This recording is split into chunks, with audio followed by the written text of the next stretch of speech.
राम लखन सिंह यादव महाविद्यालय रांची के बीए राजनीति विज्ञान विषय के सेमेस्टर 3 के विद्यार्थियों के साथ आज मैं डॉक्टर ज्योति डुंगडुंग कोर्स 7 चैप्टर 1 प्राचीन पाश्चात्य राजनीतिक चिंतन की विशेषताओं के अगले भाग यूनानी राजनीतिक चिंतन का विकास या प्लेटो के पूर्व राजनीतिक चिंतन जिसमें सोफिस्ट और सुकरात के विचारों को आज हम सुनेंगे। तो सोफिस्ट और सुकरात के विचारों या चिंतन से पूर्व भी यूनान में कुछ ऐसे विचारक थे जो किसी न किसी रूप में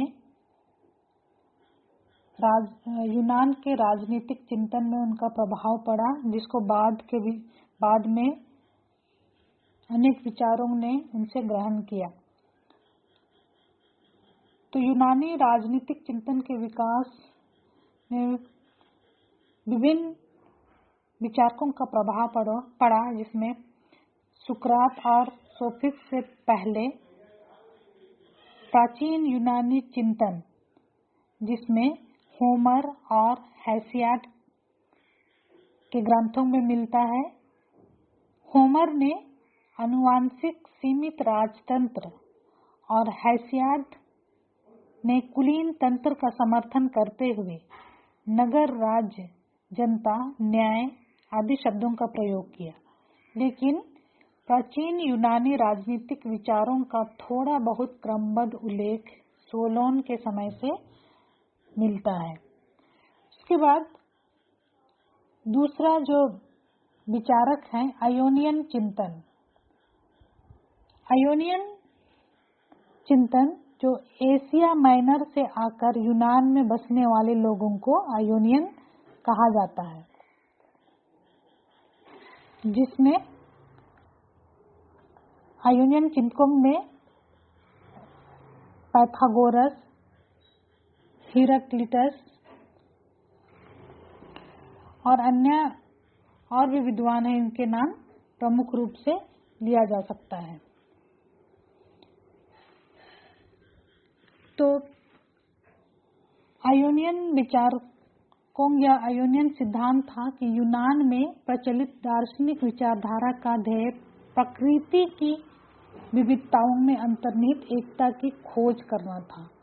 मतलब प्रकृति की विविधताओं में ही निहित उसी में से एकता की खोज करना था आयोनियन विचारकों का।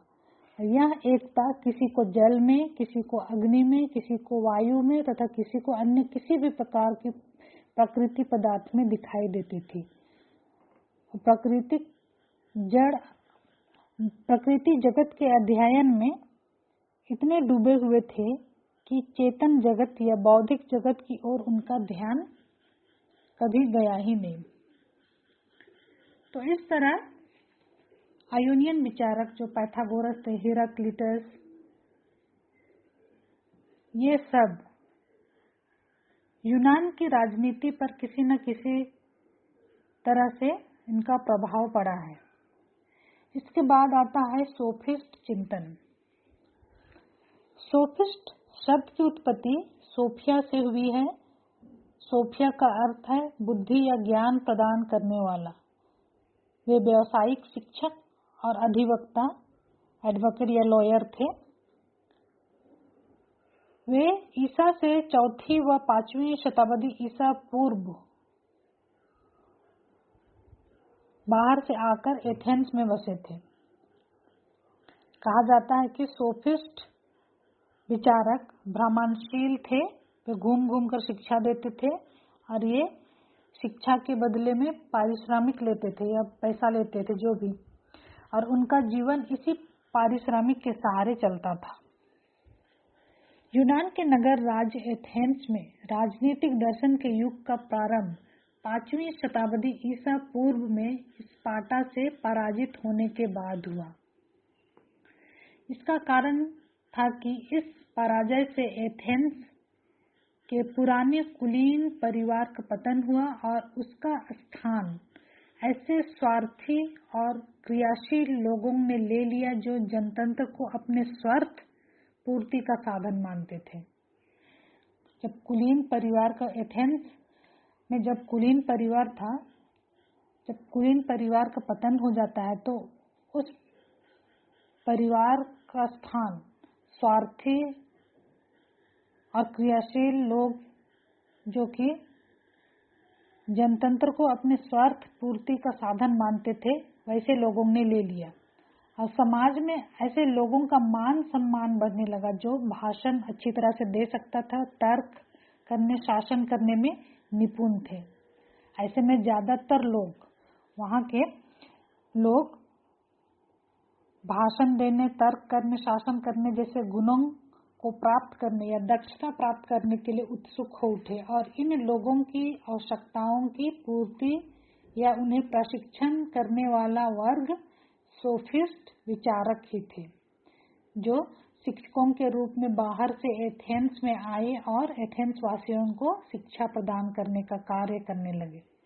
मतलब ये भाषण देने, तर्क करने और शासन करने जैसे गुणों को विकसित करते थे ये सोफिस्ट विचारक।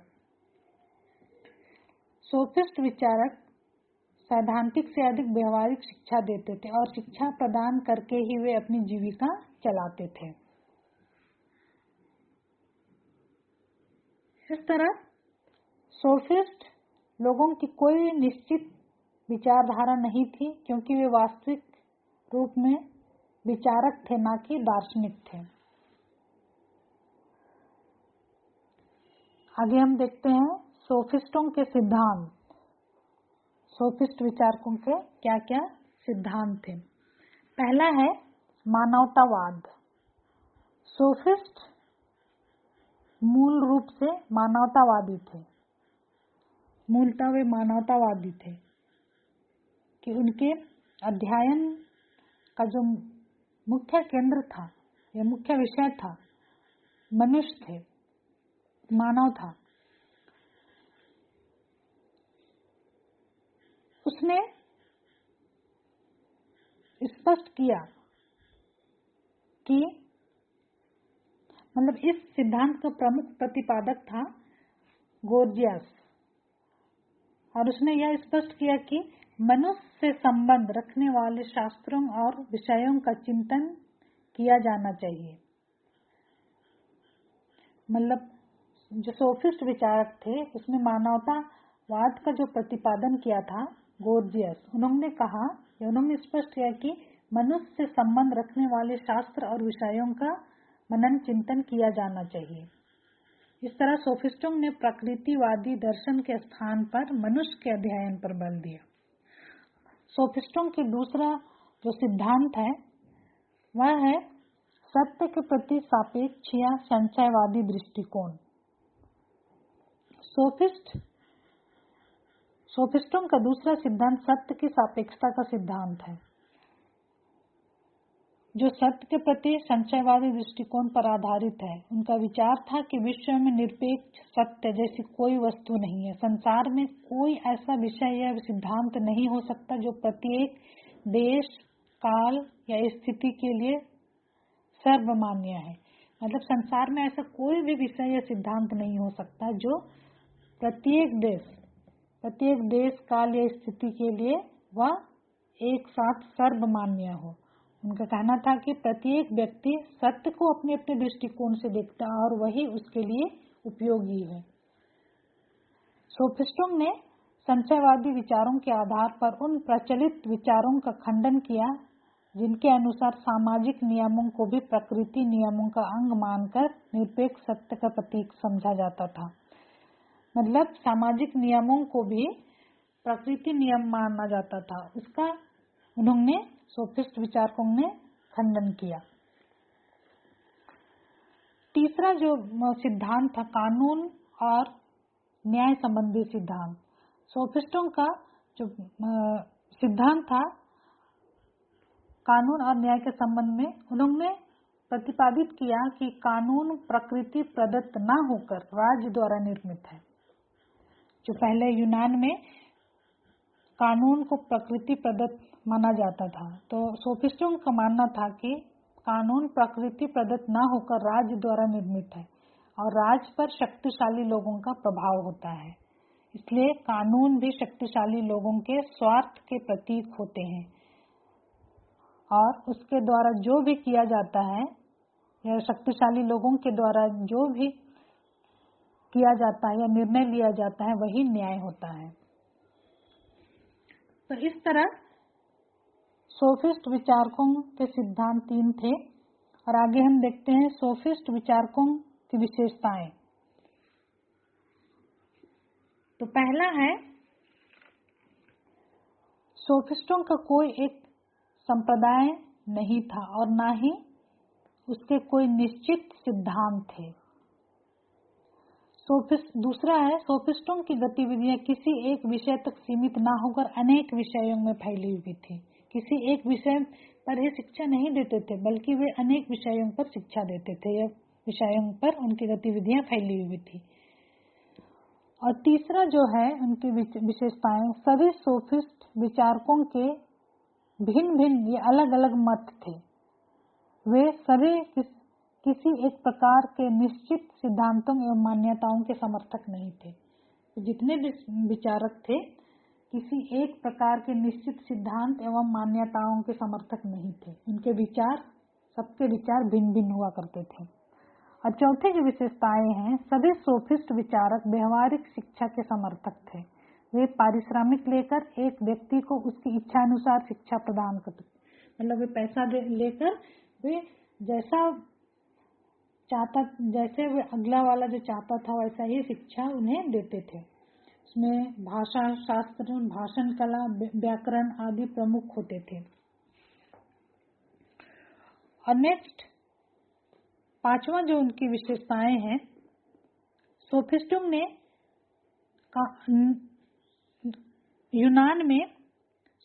यूनान में भौतिक और अध्यात्मवादी विचारों के विरुद्ध मानवीय और राजनीतिक विचारों पर लोगों का ध्यान केंद्रित किया।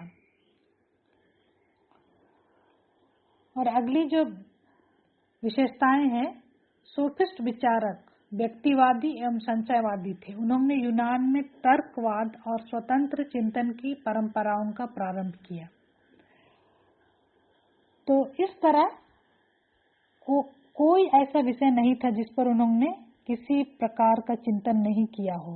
उन्होंने साहित्य, गणित, आचार शास्त्र, इतिहास, राजनीति शास्त्र, विज्ञान एवं संगीत सभी विषयों पर कुछ न कुछ विचार प्रकट किए। इसलिए प्रसिद्ध लेखक बॉल ने कहा है कि सोफिस्ट विचारक चहुमुखी प्रतिभा रखते थे। उनके अध्ययन और अध्यापन का क्षेत्र विस्तृत था।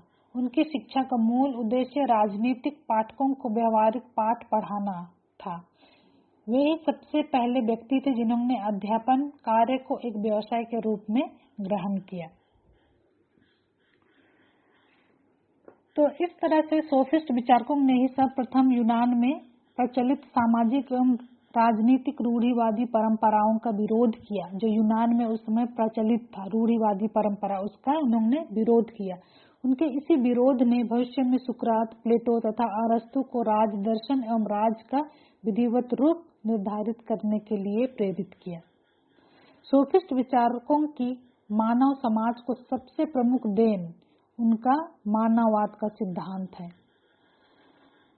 इससे पहले, सोफिस्टों से पहले यूनान में प्रकृतिवाद का सिद्धांत था। जो प्रकृति की देन, जो भी नियम चल रहा है, कानून चल रहा है, सब प्रकृति की देन है, ये उनका मानना था। प्रकृति अनुसार चलता है। तो सोफिस्ट विचारकों का मानना है कि सबसे प्रमुख देन है कि मानवतावाद का सिद्धांत, कि उनके अध्ययन का या उनके चिंतन का मुख्य विषय मानव होना चाहिए।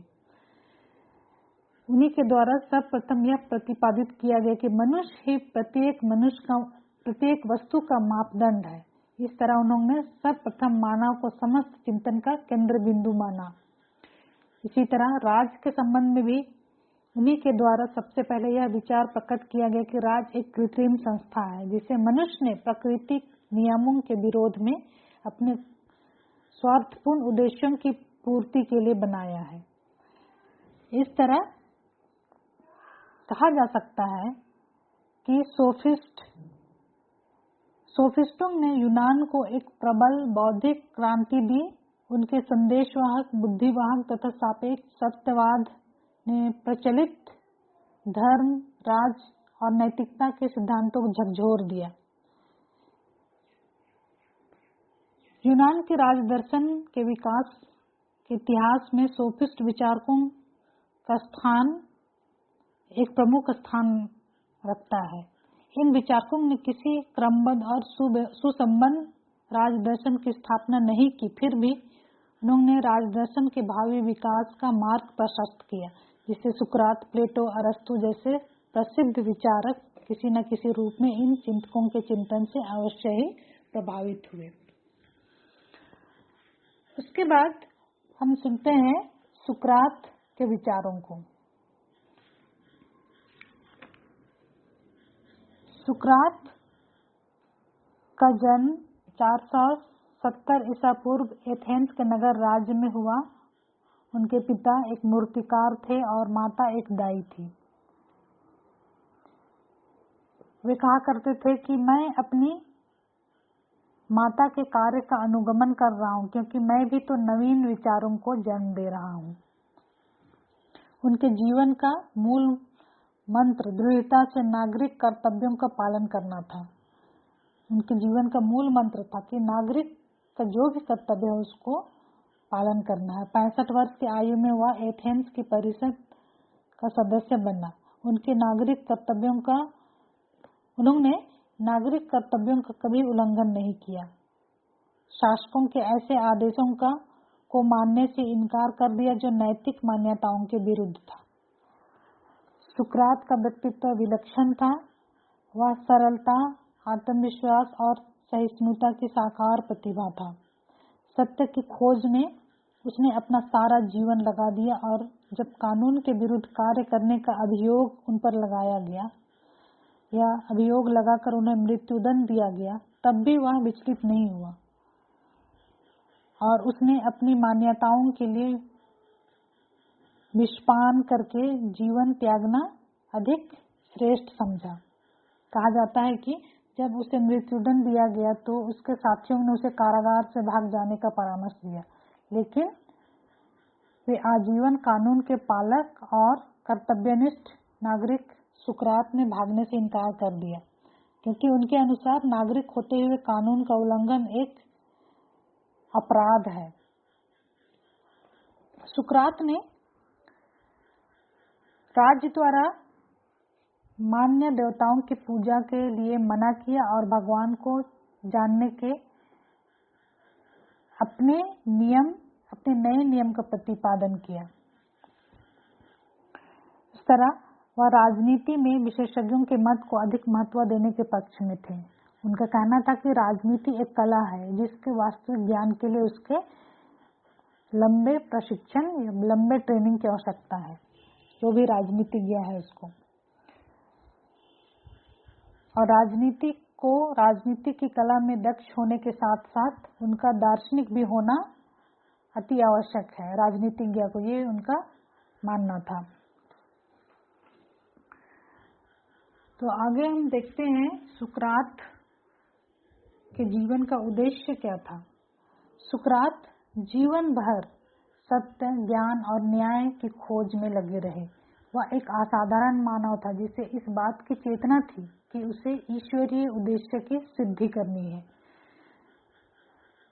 कुछ विद्वानों के अनुसार सुकरात को इस उद्देश्य की चेतना, जो भी उनका जो उद्देश्य था, ईश्वरीय उद्देश्य की पूर्ति करना, जो सत्य, ज्ञान और न्याय की खोज करना, इस उद्देश्य की चेतना डेल्फी की देववाणी की इस घोषणा से मिली, जिसमें कहा गया था कि वह यूनान का सबसे अधिक बुद्धिमान व्यक्ति है। इस देववाणी से उनके जीवन में और दृष्टिकोण में परिवर्तन आया। वह नहीं समझ पा रहा था कि वह यूनानियों में सर्वाधिक या सबसे अधिक बुद्धिमान किस प्रकार से हो सकता है। इसलिए उसने इस देववाणी को परखने का प्रयास किया और उनका जो मेथड था या पद्धति था जो सत्य की खोज करने का, वह था सुकरात ने सत्य की खोज और अज्ञान का पर्दाफाश करने के लिए प्रश्नोत्तर प्रणाली को अपनाया। प्रश्नोत्तर प्रणाली, वह किसी भी व्यक्ति से जो साधारण शब्द थे जैसे न्याय, सदाचार, भक्ति, साहस जैसे शब्दों का अर्थ पूछता था, तब प्रश्नोत्तर द्वारा वह उस व्यक्ति के विचारों की कमियों को दूर ढूंढता था। उसने अपने श्रोताओं या सामने वाला जो भी था उसको कभी कुछ नवीन बातें सिखाने का कोई दावा नहीं किया, बल्कि इसके विपरीत वह यह कहा करता था कि वह एक बात जानता है कि वह कुछ नहीं जानता है।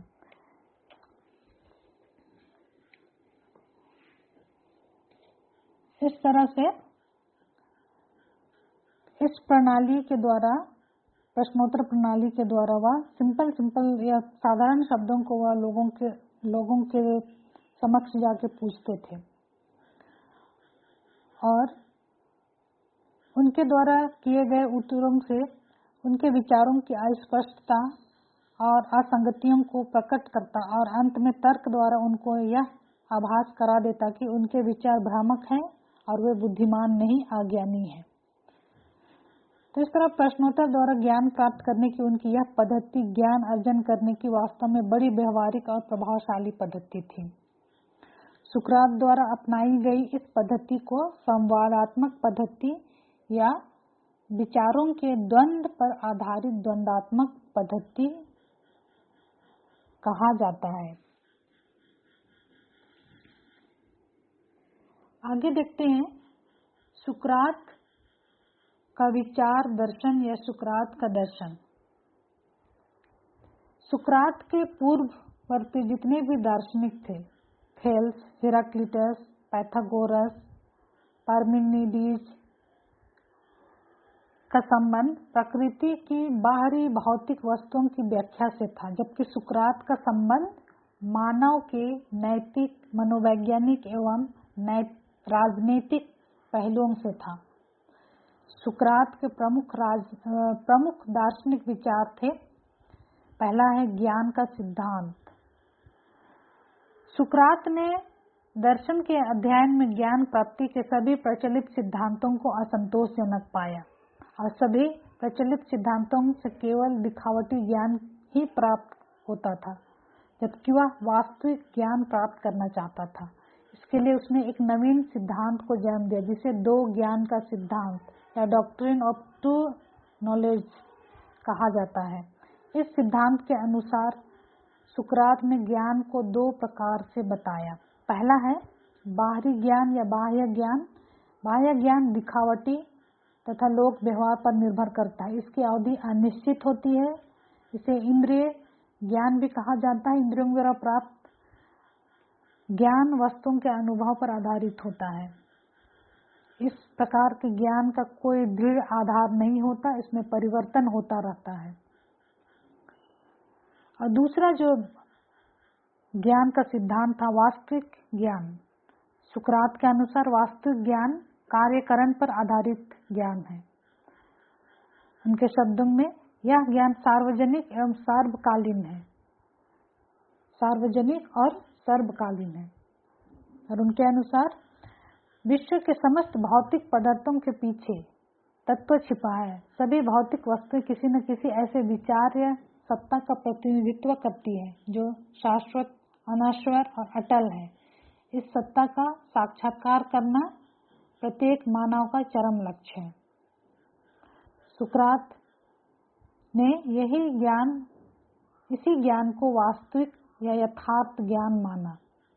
इस ज्ञान में कोई परिवर्तन या संशोधन नहीं होता है। इसके बाद दूसरा जो सिद्धांत है वह है सद्गुण सिद्धांत या सद्गुण ज्ञान का सिद्धांत। सुकरात के दर्शन का एक सिद्धांत यह था कि ज्ञान और सद्गुण में कोई अंतर नहीं है। उनके शब्दों में ज्ञान ही धर्म है और अज्ञान पाप है। मनुष्य अज्ञानता के कारण ही अधर्म की ओर प्रवृत्त होता है। यदि उससे ज्ञान हो जाए तो वह पाप कर्म नहीं करेगा। कि ज्ञान अज्ञान क्या है, यदि उसे जानकारी हो जाएगा तो वो पाप के कार्य नहीं करेगा। उनका विचार था कि केवल वही ज्ञान वास्तविक सत्य और चिंतन होगा जो सत्य की कसौटी पर खरा उतरेगा। और सुकरात के दर्शन का तीसरा सिद्धांत है सुकरात के राजनीतिक विचार। सुकरात राजनीति को सोफिस्ट की भांति व्यवसाय न मानकर कला मानता था। वह कला इसलिए मानता था कि इसमें एक ऐसी विशेष कुशलता की आवश्यकता होती है। राजनीति में एक ऐसी विशेष कुशलता की आवश्यकता होती है जिसे प्रत्येक साधारण व्यक्ति प्राप्त नहीं कर सकता है। इस कला को केवल ज्ञानी व्यक्ति ही प्राप्त कर सकता है। मतलब सभी व्यक्ति, राजनीति करना सभी व्यक्ति के बस की बात नहीं है। सभी व्यक्ति इसे प्राप्त नहीं कर सकता है और इसके आधार पर ही वही शासन कर सकता है। उसके अनुसार शासन करना इसलिए भी कला है क्योंकि उसमें शासन करने वालों को सबके साथ भलाई का व्यवहार करना होता है। सुकरात के अनुसार राजनीति यदि कला है तो राजनीतिज्ञ एक कलाकार है। इस तरह से सुकरात ने एथेंस में प्रचलित लोकतंत्र का विरोध करते थे या उसकी आलोचना करते थे, जो इस तरह से है। पहला है, तत्कालीन एथेंस में जो प्रशासनिक अधिकारी, सेनापति या न्यायाधीशों के जो पद थे या पदाधिकारी थे, उनका चुनाव लॉटरी द्वारा होता था, जिसमें अयोग्य या साधारण व्यक्ति, कोई भी व्यक्ति उस राज्य के उच्चतम पद पर आसीन हो जाते थे, जो कभी भी राज्य के लिए संकट बन सकते थे। इसलिए सुकरात ने इस व्यवस्था का आलोचना किया या विरोध किया। दूसरी जो आलोचना या विरोध किए वो है, तत्कालीन एथेंस के असेंबली में जनसाधारण व्यक्ति को भी वही स्थिति प्राप्त थी जो सर्वकालीन मामलों के विशेषज्ञ राजनीतिज्ञों को प्राप्त थे। मतलब एथेंस के असेंबली में जनसाधारण व्यक्ति को भी वही स्थिति प्राप्त थी जो एक विशेषज्ञ को प्राप्त थी। मतलब साधारण व्यक्ति और विशेषज्ञ सभी को वो स्थिति प्राप्त थी।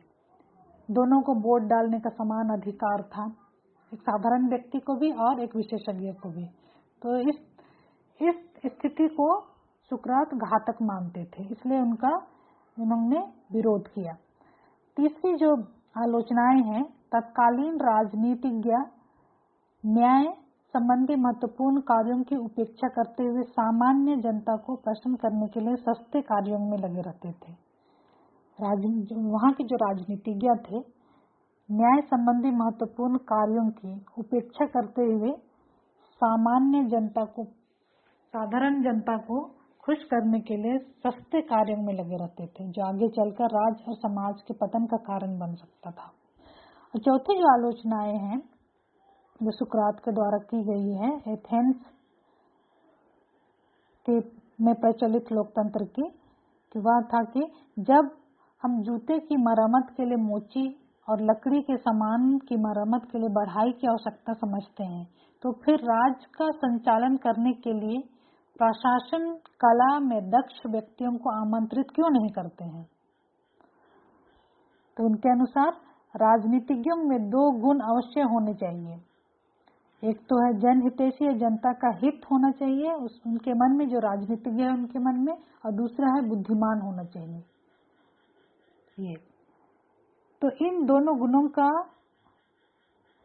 अभाव एथेंस के लोकतंत्र में था, इसलिए सुकरात ने इसकी आलोचना की। सुकरात प्रजातंत्र के स्थान पर बुद्धिमान कुलीन व्यक्तियों द्वारा राज्य का शासन करने वाले प्रणाली का समर्थन करते थे।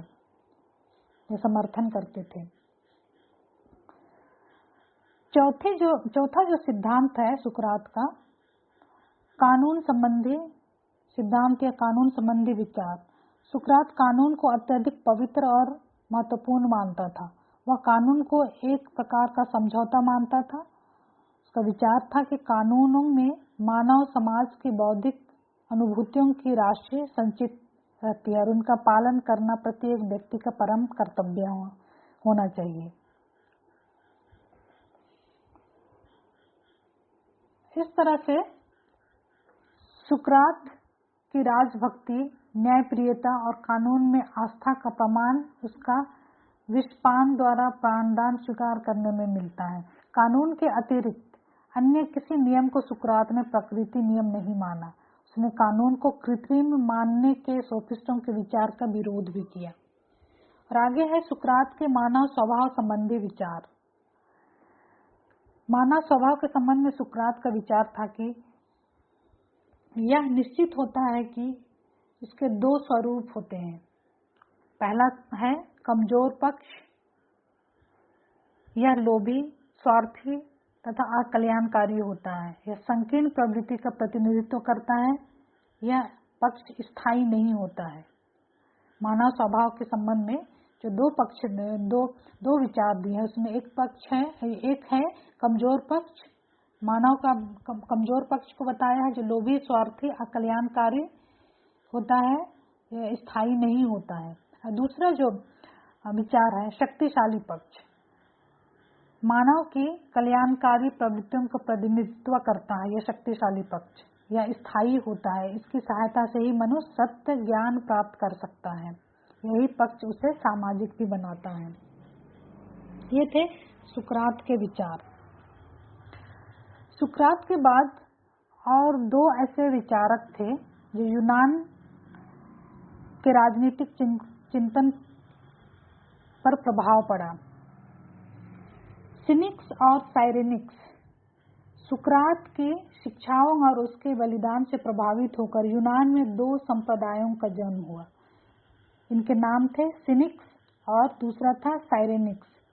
सिनिक्स संप्रदाय का प्रवर्तक एंटिस्थेनिज और साइरेनिक्स का एरिस्टिपस था। यूनानी भाषा में सिनिक्स शब्द का अर्थ है कुत्ता। यह नाम इस संप्रदाय के समर्थक डायोजीन्स को इसलिए जाता है क्योंकि वह सामाजिक रूढ़ियों और नियमों की तीव्र आलोचना करता था। पूरे संप्रदाय को बाद में इसी नाम से ही जाना जाने लगा, सिनिक्स नाम से। दूसरे संप्रदाय का प्रवर्तक एरिस्टिपस अफ्रीका के उत्तरी समुद्र तट के पास स्थित साइरिनिस नामक नगर का निवासी था, इसलिए उसे साइरेनिक्स कहा जाता है। सिनिक्स और साइरेनिक्स दोनों संप्रदायों के अनुयायी सुकरात के वास्तविक ज्ञान के सिद्धांत से प्रभावित थे। वे आत्मा को अधिक महत्व देते थे तथा उग्र व्यक्तिवादी थे। व्यक्ति को महत्व देते थे। वे संपूर्ण विश्व को एक राज्य मानते थे, संपूर्ण विश्व को एक ही राज्य मानते थे और अपने को उस राज्य का, संपूर्ण विश्व का नागरिक। वे परिवार, व्यक्तिगत संपत्ति के विरोधी थे। उनका विचार था कि सारी बाह्य संस्थाएं तथा सांसारिक वैभव ज्ञान की प्राप्ति में बाधक है। सद्गुण और ज्ञान दोनों आंतरिक स्थितियां हैं, उन्हें प्राप्त करना व्यक्ति का जीवन लक्ष्य होना चाहिए। सिनिक्स दार्शनिकों के महत्वपूर्ण विचार इस प्रकार थे। पहला है, उन्होंने विश्व नागरिकता का विचार प्रतिपादित किया। इस संपूर्ण विश्व को एक राज्य माना और व्यक्ति उस विश्व का नागरिक। दूसरा है, उन्होंने सब मनुष्यों की समानता और बंधुत्व में विश्वास प्रकट किया। उनका मत था कि सर्वश्रेष्ठता का ठेका विश्व में यूनानियों ने ही नहीं लिया है, बल्कि उनके अलावा भी और लोग हैं जो सर्वश्रेष्ठता के बारे में सोचते हैं। तीसरी उनके जो विचार थे वे सादा जीवन और पवित्र विचारों के पक्षपाती थे। प्रकृति की ओर लौटा उनका नारा था। चौथा जो उनका विचार था, उनके विचारों का केंद्र बिंदु व्यक्ति था। पांचवा जो उनका विचार था, वे विश्व न्याय और विश्व राज्य में विश्वास करते थे। इस तरह से इन यूनानी राजनीतिक चिंतन में इन विचारकों का किसी न किसी रूप में प्रभाव पड़ा, जो आगे चलकर अन्य जो महान विचारक हैं वे इससे प्रभावित हुए। धन्यवाद।